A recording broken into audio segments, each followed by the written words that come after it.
Hey everybody, welcome to another episode of BKR Farms Soils for Life. I'm out here finally outside. It's finally a nice warm day without any wind, and it's time to fly a drone and do some field scouting. So wheat is not just wheat. There's several different types. There's hard red, there's soft red, there's hard white, there's soft white. There's wheat that's planted in the fall and has to sit underneath the snow for the winter and it gets cold before it can finish its growth stages. And then there's wheat that is planted in the spring. So here, following potatoes, we plant winter wheat that's planted in the fall, usually early October, and then it sits throughout the winter, and then it comes out of the winter months ready to go. But unfortunately, with winter wheat and snow on top, there's problems of winter kill where the snow doesn't get off fast enough. It causes the soil to lose oxygen, can cause fungus on the ground, and it'll eventually kill the wheat. And so you have spots that turn it around that look dead and some spots that look green. What I do used to be that I would have to go out and try to guess how much seed I was going to need to replant the areas that died, but now I use a DJI Mavic Pro drone and a DJI Inspire drone to fly the field using drone deploys. Okay, so I'm out here to the field. I've picked my site. This will be field number 1, and here's my drone. It's all charged up, ready to go. And now here is my app. So we'll hit that green button there. And as you can see, I am not flying it. Drone's gonna take off and it's gonna fly the field and come back and land right here.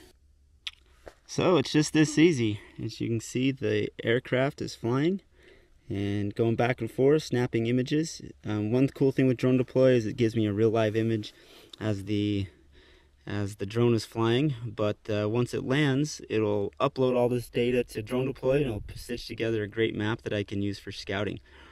The controller sits right there, and I sit here and take a nap for 13 minutes while I wait for it to land. Still sitting here on the back of my truck, waiting for my drone to land. It's a pretty rough job scouting a field with a drone. So once again, just sitting here on the back of the truck and checking out the drone image. It's flying pretty good. It's about halfway done. It's got 6 minutes down, 6.5 to go. So in case you're wondering what happens when you're flying drone deploy and out scouting a field if your battery starts to get low, if it takes more than one battery. Well, I've been flying now for about 12 minutes. It's a 160 acre field, so the battery is not going to last the entire time. And what it does, it warns me. You can see here it says low battery and going home. And here's the drone flying across the field. It's flying right towards me and it'll land here in just a second. I'll pop a new battery in and it'll be ready to go.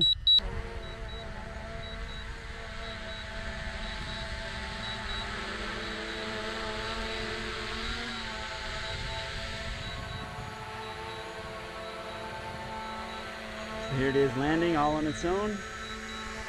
Almost the exact same spot that it took off.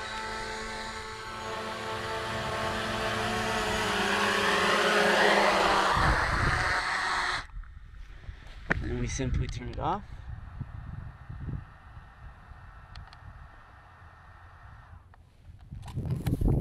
Pop the battery out. Pop the new one in. Turn it on. It's ready to go. Walk over here. Hit the continue flight button. It's ready to go. Hit the flight mode.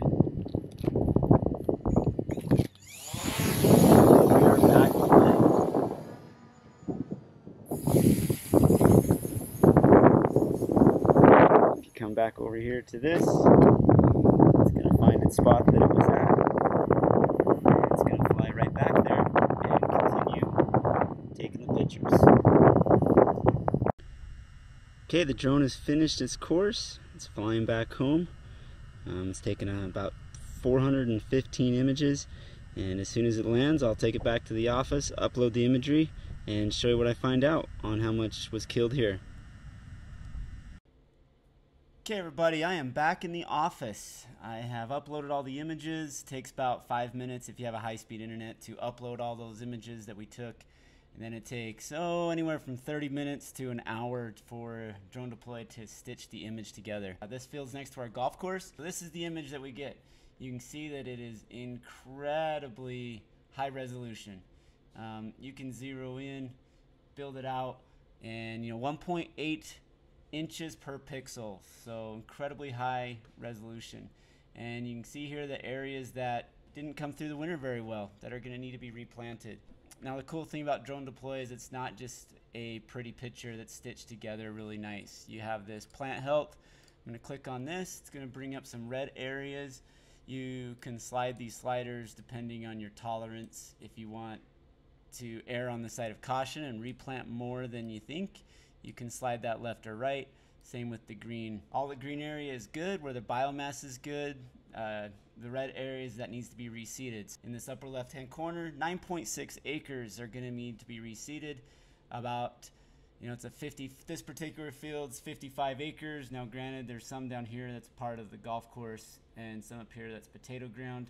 So I'm guessing probably around, we'll pull this back just a little bit, about 7 acres. So 15%, 20% is about where we're at. Really cool thing about Drone Deploy is not only get to see this image and see where you need to go back and replant, high resolution, gives you the pretty colors, but it's useful information to send to as a geotiff or a shape file, so you can put it into Ag Leader or Climate Field View or John Deere Ops Center. So you just come down here and click the export button, and then I'm going to go to my plant health, and then I'm going to change this to a shape file, and then I'm going to hit export. And it will export as soon as it's processed. It will export it out, and I'll have a shape file. And that's it. Hopefully you've enjoyed watching how I use drones to scout my fields in the spring to determine how much winter wheat died over the winter, so I can go out and make the right amount of purchase of seed to replant. I'm not wasting money buying too much, but I'm also not wasting time having to go find more because I didn't buy enough. And if you like what you saw, please hit the subscribe button, comment to me, send me messages. I love hearing from you. And if you like the videos, if you don't like the videos, we're getting really close to pulling out the big machinery, putting some fertilizer on top of the ground and some seed in the ground. So please stay tuned for those. And this is BKR Farms, Soils for Life. Thanks, everybody.